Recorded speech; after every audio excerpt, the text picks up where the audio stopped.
मीठ ते मिठासारखंच घालावं लागतं. मीठ हे एक इतकी फसवी वस्तू आहे. आमच्या घरात सकाळ संध्याकाळ त्याच्यावरून गंमत चालू असते. कधी कमी तरी होतं आणि कमी सांगितलं म्हणून उद्या जास्ती तरी होतं आणि जास्ती सांगितलं म्हणून कमी तरी होतं. पण ते माई आमची काय मोरडत असते, अरे हाताने घाला ना, चमच्याने कशाला घालता. मीठ चमच्याने घालू नका, हाताने घाला, म्हणजे ते माप कळेल. ते चमच्याने किती खाली आहे वर कळतच नाही. माझं म्हणणं कळलं का? आयुष्यभर स्वयंपाक करून सुद्धा अजून तुम्हाला मीठ कळलं नाही किती घालावं. आणि त्यातल्या त्यात घरात सगळे बृहस्पती असावेत. एकाला कमी तर एकाला जास्ती, एकाला तिखट. अशातून तेव्हा जी बाई वाट काढते ना, तेव्हा तिला ब्रह्मवादिनी म्हणावं. अशातून वाट काढते, तसं एवढ्या कोड्यातून वाट काढणं आणि जी काढती तिला माऊली म्हणावं, त्याला ज्ञानेश्वर महाराज म्हणावं, त्याला संत म्हणावं. अहो हे केवढं कोड आहे.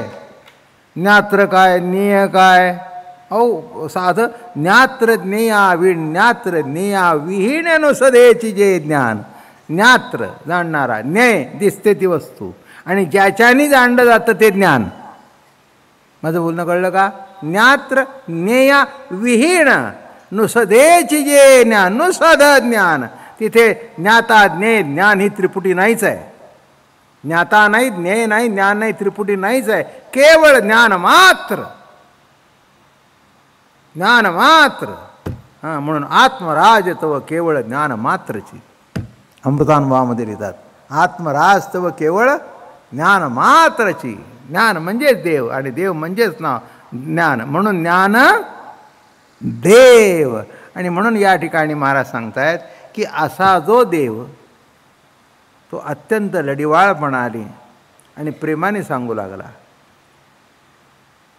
काय इतकं प्रेम की विश्वरूप दर्शन दाखवा म्हटल्यावर एकदम विश्वरूप दर्शन झाला. जमिनीपासून आकाशापर्यंत भिडला. हा म्हणतोय बघ ना, हा म्हणतो काय बघ ना, काय काय बघू. अरे म्हणले बघ म्हणतोयस पण मला बघ. अरे म्हणला, इथे कसं म्हणता शब्द कसे वापरले ज्ञानोबा. बोलता बोलता धसाळ गेलो. आता हे देवाने म्हणावं अर्जुनाला. काय म्हणतायत? अरे तुझ्यावरचं प्रेम इतकं आहे ना, बोलता बोलता मला असं वाटलं केव्हा तुला दाखवतोय, केव्हा तुला दाखवतोय. बोलता बोलता धसाळ गेलो. आणि दृष्टी दिल्याबरोबर हा अवाकच झाला. कारण अर्जुन सुद्धा संपला तिथे. अर्जुन सुद्धा तिथे संपला त्या विश्वरूप दर्शनामध्ये. आणि जेव्हा त्याला कळलं आपणही, तेव्हा तोच काय म्हणतोय बघा, जापानी जापानी आपुले असता व्यस्त आहे. आता आवर हे तुझं सगळं, आवर आवर आवर आवर आवर. मग ओवी कळली का? हे विश्वरूपाचे सोहळे पाहोनी निवाले जी डोळे. आता होता ते आंधळे नव्हे आधले कृष्णमूर्ती लागे. दोन पाठ आहेत पण आधलेच बरोबर आहे. होता ती आधले अधीर झालेत. तुझं आता ते कृष्णरूप कैसे निलोत्पला ते रावी. ते सुंदर रूप पाहण्याकरता आता मी आता आवर आवर आवर आवर. हे काही मला सहन होत नाही. हे काय ते तुझी मुख काय काय नाही सगळे गेले तू तोंडात. तू आता म्हणले बघत बस. जे तोंडात गेलेत ना ते गेलेलेच आहेत. फक्त तुला आता कारण व्हायचं आहे हातात बाण घेऊन. हे गेले, कौरव गेले, अहो म्हणले द्रोण गेले, गेले गेले ते गेलेलेच आहेत म्हणले. शिल्लक कोण राहत आहेत ते बघ. तुम्ही शिल्लक राहणार आहे. सौतं झाल्यावर काय झालं? करतं कोण हॉटेलला? म्हणून आठवड्यातून 4 दिवस हॉटेलमध्येच. प्रत्येक टायमाला बिल 500 रुपये 600 रुपये 700 रुपये 800 रुपये 1000 रुपये. हां, मग 15-20 दिवस जर बाहेर गेले तर पुढे काय शिल्लक राहायचं आहे? मग बाकीचं सगळे नाद, पिक्चर आहे, अमकाय तमकाय. मग फोन आला. बाप हुशार, त्याला माहिती होता, अनुभवी होता तोही. अहो म्हणले आपल्या चिरंजीवांचा फोन आला आहे, घ्या. अगं आई, काय म्हणतोस बाबा? अगं बाबांना सांगू नको, कारण तो अपमान आहे ना. म्हणजे अशीच सवता निघाला आहे. अगं जरा पैसे दे ना. अरे दोघाला 30,000 रुपये पगार, 60. अगं आई तुला कसं कळत नाही, 5,000चं भाडंच आहे. दूध आता कुठच्या कुठे गेले. तर तू आम्हाला प्यायची सवय लावलीस. काय चांगलं चांगलं खायची सवय लावलीस. अगं त्याच्यातच सगळं संपून जात आहे. मग आता काय म्हणणं काय? काय नाही, जरा दे ना. अरे म्हणले माझ्याजवळ तरी कुठे असतात, त्यांना माग ना. ती हुशार होती, त्यालाही कळू दे ना. अहंकार होता मी करतो, तसं तुम्हालाही अहंकार आहे मी करतो. कचाट्यात सापडल्यानंतर कळतं, की मी करत नाही, कोणीतरी करून घेणार आहे. कचाट्यात सापडला पाहिजे.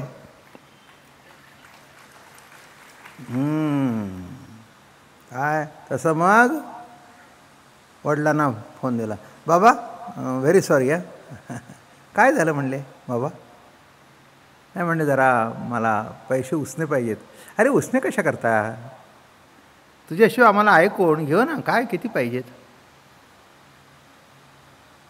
500 देऊ, 1000 देऊ. त्यांनी विचार केला 40,000 जर 15 दिवसाचं संपले, आता किती मागायची. नाही किती मागायची. म्हटलं 1-2,000 द्या. पुरतील ना, पुरतील ना. हो हो. पुन्हा 4 दिवसांनी फोन आला. मग बाप मोठा मनाचा. अरे म्हणे सारखं सारखं तू माझ्याकडे मागणं मला बरं वाटत नाही. एकदमच घेऊन ठेव ना 30,000 रुपये.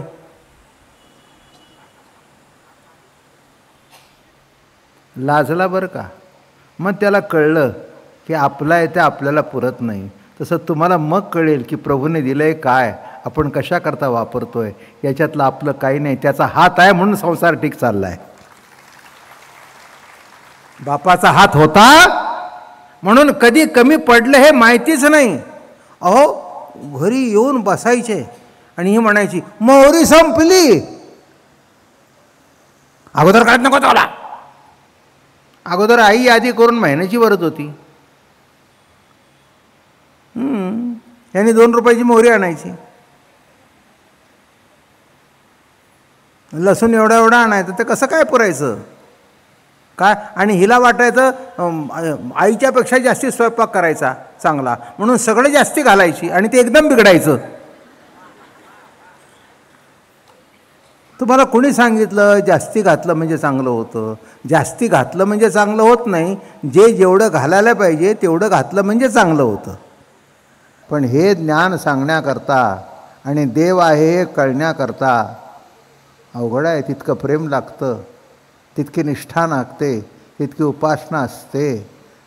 देव कळलं म्हणजे निर्धार येतो, निष्ठा येते असं नव्हे. त्याचीच कृपा व्हावी लागते.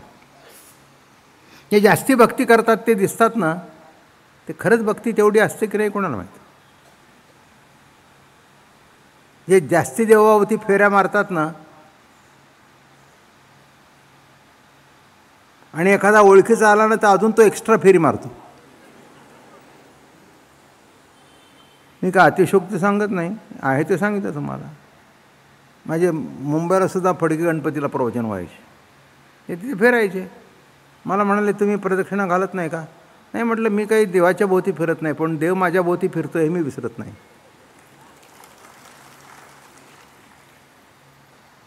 देवाच्या भोवती मी फिरत नाही. देवाला प्रदक्षिणा घालायची एवढी माझी ताकद नाही. नाही कळलं तुम्हाला. म्हणजे देवाला सर्वांगाने जाणण्याची ताकद माझी नाही आहे. देवाला प्रदक्षिणा घालण्याची फक्त तो माझ्या भोवती फिरतो एवढं मात्र मला माहिती आहे. काय म्हणजे अगदी मोठा परमार्थ करत असला म्हणजे सगळे मोठे परमार्थी काय असं समजू नका. लहानसुद्धा माणूस मोठा होतो. चला बोलता बोलता एक गोष्ट आठवली. आता द्वारकेचा राणा आहे, सहज आठवली. काय झालं, धुंधुरमासाचे दिवस होते मार्गशीर्ष महिन्यामध्ये, आणि सकाळी दिवस उजडायच्या आत जेवण असतं. आणि ते जेवण काही असं तसं नाही, थालीपीठ, लोणी, भजी बिजी, तळलेले प्रकार चांगले सुंदर सुंदर, अगदी मिरची भजी बिजी. कसं काय अशोकराव वाटतंय? ऐकून असं वाटतं प्रवचन इथेच संपावं. काय काय तुम्हाला सांगू, एक एक एक एक तो प्रकार. आणि प्रथा अशी, काय व्हायचं, हे पांडव सगळे बरोबर, द्रौपदी बरोबर, धर्म बरोबर, अर्जुन बरोबर, नकुळ सेतू. आणि भीम काय असायचा, तो जायचा तिकडे आणि द्रौपदीला सांगायचा की आला की मला मोबाईल कर, म्हणजे दूध पाठव. काय जवळच होतं. आला कळलं की आले बरं का. मग ते तसंच ते माती बिती लागलेले,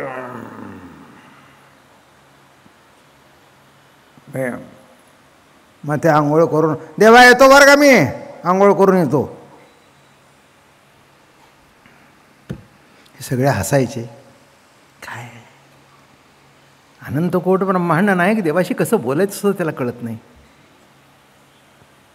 म्हणले जाऊ द्या ना, काय करायचं तुम्हाला. द्रौपदी शेवटी पाचाची बायती म्हणून तसं नाही हो, त्यांचं अंतःकरण फार सुंदर आहे. ते सोडून देवाला कळलं हे, तो इथेच बसलाय ना. आता म्हणाले ह्याने यांची भक्ती दाखवतो बरोबर. असं धनुर्मासाचं जेवण, पानं बिणं वाढलेली. रोजची प्रथा काय माहिती आहे का, पानं वाढून तयार झाली आणि आता शेवटचं वाढायला घ्यायचं, द्वारकेकडे तोंड करायचं आणि सांगायचं, कृष्ण परमात्म्या सख्या जीवीच्या जीवलगा, पानं वाढून तयार आहेत, या या म्हटल्यावर यावं, या म्हटल्याबरोबर यावं चटकन. बघा सुंदर गोष्ट आहे, अतिशय घडलेली, अतिशय चरित्रातली, पांडव प्रतापातली अतिशय वैशिष्ट्यपूर्ण गोष्ट आहे. आणि नित्यनेमाप्रमाणे द्रौपदीने हाक मारायचं, तिच्याकडे काम होतं, बहीण होती ती. गेली अंगणामध्ये, सख्या कृष्णराया पानं वाढली, ती ये म्हणे तर बरं त्यांनी यायचं आणि तिचा हात धरून आतमध्ये जायचं. पण गीता वाचताना, ज्ञानेश्वरी वाचताना तर काय देवाचं प्रेम असं ओसंडून वाहतं. माणसं म्हणतात हो काय गोडो, काय गोडो, काय गोडो. हा गोडवा जो आहे, ज्ञानेश्वरीतला गोडवा जो आहे, तो परिपूर्णतेने हरिपाठामध्ये उतरलेला आहे. त्या गोडव्याचं स्मरण म्हणजेच नामस्मरण. काय म्हटलं मी, त्या गोडव्याला नाव काय ठेवलं, हरी. जिथे सर्व वृत्ती थांबते ते गोड ना. वा वा, काय जेवण झालंय गोड, वा. काय अर्थ, वा म्हणजे काय, काय वा म्हणजे काय, नाही काही सांगता येत नाही. तसं ज्याच्याबद्दल सांगता येत नाही पण ज्याची प्रतीती आहे, ज्याची प्रतीती आहे, हां, श्वास कसा चालतो हे माहिती नाही पण चालतो हे कळतं, चालतो हे कळतं. हां, मग ज्या अर्थी चालतोय त्या अर्थी चालवणारा कोणीतरी, अशी जी सत्ता, त्याला ज्ञान म्हटलंय. ते ज्ञान संपलं आणि शेवटी येऊन कुठे थांबले, आत्माच ज्ञान मात्र पाही, आत्मत्वी हे काहीच नाही, म्हणून प्राप्ती अप्राप्तीची काही वार्ताची नसे. गुणमय ज्ञान प्राप्त करून घ्यावं लागतं, वृत्तीज्ञान कोणीतरी सांगावं लागतं. पण ज्या ज्ञानाने हे मिळतं ते ज्ञान तुमच्याजवळ स्वयंभू आहे. म्हणून ज्ञान मात्र शब्द काय वापरला, नुसतं ज्ञान नाही, आत्माच ज्ञान मात्र पाही, आत्मत्वी हे सांगितलेलं काहीच नाही, म्हणून प्राप्ती अप्राप्तीची काही वार्ताच नसे. म्हणून तुझा आहे तुझं पाशी, परी तू जागा चुकलास. तुझ्याजवळच आहे, तुझ्याजवळच आहे, तुझ्याजवळच आहे. पण ते काय आहे, माझ्याजवळ आहे, तो येऊन सांगावं लागतं त्यानेच. आणि जिथे तुझ्याजवळ आहे सांगायला आला तीच गीता. माझं म्हणणं कळलं का? तुम्हाला असं वाटतं का अर्जुनाने दुसरं कोणाचं ऐकलं असतं? अहो, त्याचासुद्धा पूर्वस्थितीमध्ये ऐकायला तयार नव्हता तो. कसा ऐकेल? जगात त्याच्या पुढे दुसरा कोणता धुरंधर नव्हता, योद्धा नव्हता. काय ताकद होती त्याच्यासमोर उभं राहायची? त्याच्या गांडीव धनुष्याचा टणत्कार सुटला की असं विश्व चळचळ चळचळ कापत होतो. तिथे घडलं काय? बेंबळ हातून गेला गांडीवाचा. गांडीव धनुष्य हातातून गळून पडलं. हां, हे काही ते गळून बिळून पडलं काही नाही. गीता सांगायची होती ना, म्हणून त्यांनीच लीला केली. ही सगळी लीला कोणाची आहे? हा म्हणले असा ऐकणार नाही, प्रसंगात आल्याशिवाय. हां, आता लग्न झालं आहे, आता असं करतो जरा त्याला स्वतंत्र काढतो, म्हणजे त्याला पैसे खर्च करायचं कळेल.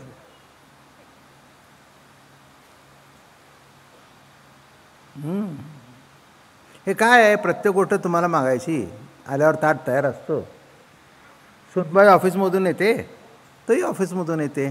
तू सुनबाईला चहा करून देतेस, मी पैसे द्यायला आहे. त्यामुळे त्यांना जे कळायला पाहिजे तेवढं कळत नाही. ते कळण्याकरता काय करायला पाहिजे? जरा स्वतंत्र काढ. आणि स्वतंत्र गेल्यानंतर मग जे कळतं, 5 रुपयाची किंमत कळते, 10 रुपयाची किंमत कळते.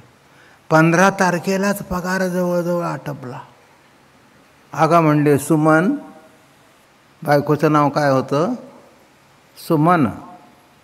इतक्या दिवस तुझ्या तरी मनात कधी आलं का की आपला संसार कसा चालतो? आपण वाटत होतं की आपण पगार देऊन मोकळे झालो म्हणजे आपण आपलं खातोय, पण आपलंच आपल्याला 15 दिवसात पुरलं नाही, कारण खर्च करताना विचार केला नाही.